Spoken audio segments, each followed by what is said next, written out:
While the heroes of the DC Universe fight for their lives in the Omega Tournament, the Dark Knight is trapped in a hell of his own making. But why? Well, let's hop into the pages of DC KO Knightfight issue number 2 and find out together, shall we? So then, picking up from where the last issue left off, Batman was seemingly killed by the hands of the Joker at the beginning of the Omega Tournament, only for him to wake up in a twisted future version of Gotham City, where all of the Robins but Dick Grayson are dead and Nightwing himself has become a totalitarian Batman, complete with his own global team consisting of hundreds and hundreds of Robins. At first, Bruce had no idea what to make of this world. Is this the future? An alternate Earth? A pocket dimension? A simulation? Only for the truth to actually be that much more strange. And honestly kind of funny when we stop and think about it. You'll remember that Bruce had actually brought in a mother box as his special item for the Omega Tournament, one that he had hoped to use to try and cheat death in the event of his own demise. Well, it seems that the Heart of Apocalypse, which is very much alive and much more powerful than anyone ever possibly could have considered, did not like the Batman's cheating. And because of that, saw fit to punish Bruce by sending him to a world where his worst fears become manifest. And honestly, it makes sense. We learned in DC KO issue number 1. The Heart can show you glimpses of a world where you won and your greatest desires come to life, so it only makes sense that it can also do the opposite. How did Batman come to this realization, you might be wondering? Well, some good old-fashioned detective work for starters. Even if Nightwing did go out of his way to try and create an army of Robins, there's no way in hell Dick would just send them to do his dirty work. He would lead from the front because, well, that's what Batman did with him. It's a lesson that he taught him, one that stuck. And while yes, Dick did often prove to be a better, more communal man than Bruce working with everyone, there's no way that one of Batman's former Robins would ever use people the way that he's doing right now. Sadly, what ends up being very true is that this Dick as Batman is incredibly tough. In his internal monologue, Bruce mentions that as a child, Dick was already capable of pulling off the sort of physical feats that took him years to properly travel the world and learn. Meaning that he might actually be a better fighter than him. Dick as Batman scores a hell of a blow against Bruce and even rubs a little salt into the wound by saying, yeah, all of that I learned from my real father. Ooh. Now, if this isn't the real Dick Grayson, but some kind of sick, twisted personification of Bruce's bad parenting, then beating him should be easy enough. Simply play into his mania, make him think that he's won and that Batman is yet another person who will happily play ball and join his new world order, just long enough to lull him into a false sense of security and hit him with the mother of all uppercuts. Dick Grayson might be trusting, but Bruce Wayne most definitely is not. Now, while that proves to be enough to win the fight, it doesn't prove to be enough to rescue Bruce from wherever he is right now, and at that very moment, the universe ends up shifting and changing, right down to a lot of the color tones getting completely desaturated out as Batman ends up coming to in Arkham Asylum. But wait a minute, this isn't just any Arkham Asylum, this is Red Hood's Asylum, an older Jason Todd having also taken up the mantle of Batman. And you know what, I liked his costume in the solicitations, but actually here in the story, when you see it set against the color theory of this twisted Jason-inspired world, it looks even better. I love the striking red cape, I love the little bat ears on the classic Red Hood. Even the armor looks like a nice fusion of Jason's battle for the cowl costume, some of the Arkham Knight stuff, and even Morrison's time writing the character. But okay, you're all probably wondering, what is Illusion Jason's gimmick this time around? What a horrible lesson is he meant to teach Batman? Well, unlike Dick, Red Hood Batman doesn't even believe that Bruce is real. He thinks that he's Basil Karlo Clayface only pretending to be Batman and making up crazy stories about tournaments, as well as several sly little references to famous Batman Elseworlds, like ones where he has a Green Lantern ring and one where he's a big buff dude with a battle axe. Now you might be thinking to yourself, okay, Red Hood is Batman, this is clearly to teach Bruce a lesson about violence, right? Jason was always the most violent of the Robins, so it only makes sense that that's the sort of Batman he would become, right? A kill first, ask questions later type that seeks to challenge Batman's own merciful assertions. Only, get this, after escaping his cell and doing battle against Red Hood Batman, Bruce comes to the realization that his first assumption was ultimately very wrong. The Red Hood Batman isn't supposed to represent Batman and Jason's relationship to violence. Instead, he actually exists as a reflection of Bruce's own loneliness of all things. And I mean, it makes sense. Batman is a character who pretty much blows up all of his familial relationships every 5 to 8 years. And in this world, we learn that Red Hood Batman is actually the last man standing following a terrible Joker gas attack, one that claimed the lives of pretty much everyone important in his life. Now he's cut himself off from the rest of the world and has taken to living inside Arkham Asylum, dealing with whatever criminals might actually be crazy enough to try and breach containment. And I mean, hey, it's better this way, right? No one can hurt me anymore if I'm all alone, and I can't hurt anyone who doesn't already deserve it. Now, how the hell is Batman gonna get out of this one, right? He just can't brute force his way like he did with Nightwing before. But maybe he can try and use the rules of this own crazy dimension and the Heart of Apocalypse against itself. If this is all an illusion and if none of it is real, then what's stopping Bruce from simply giving Red Hood exactly what he wants? You think I'm Clayface? Fine, I'm Clayface. Let's fight. And it's on that surprising note right there the comic comes to a close, everybody. And so that was DC Knightfight issue number 2. And man, you know what? For what it's worth, everything I thought I knew about this series going in sure did get turned on its head by the time issue 2 was done. I know a lot of people were complaining, as they always do, about Batman receiving an inordinate amount of favoritism from DC Publishing, even when he's not in the big Omega tournament. Even when he dies, he still needs to get a special story all to himself. That's why I appreciate that the whole reason this story came about is because Bruce is being punished for cheating. I gotta wonder too if this whole revelation about none of this being real and all of the sidekicks becoming Batman are just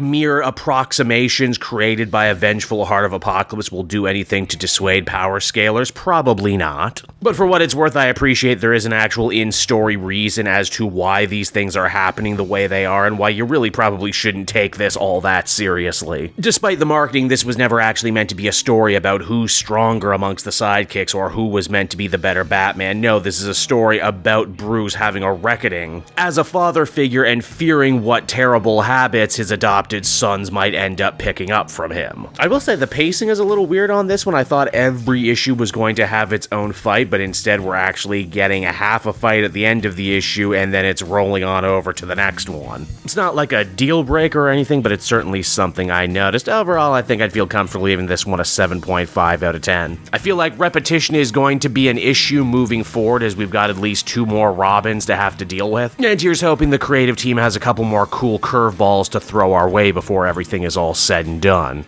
Hey there everyone, it's your pal Cape Joel again, and if you're seeing my face right now, that means you watched to the end of the video, and I'll always be grateful for that. Retention helps in this crazy YouTube game, and so does becoming a patron. If you head on down to the description, you can find a link to my Patreon page. Recently just redid all the tiers, a lot of cool stuff offering up there, exclusive commentaries, exclusive polls, behind the scenes concept art for Capes and Quest. That's the brand new D&D show I've started soon. Never been a better time to become a patron. You can become a patron for as little as $1 a month and help the channel grow, and help me continue to deliver content like what you just saw. So I want to thank you all, and I will see you again next time. Bye bye.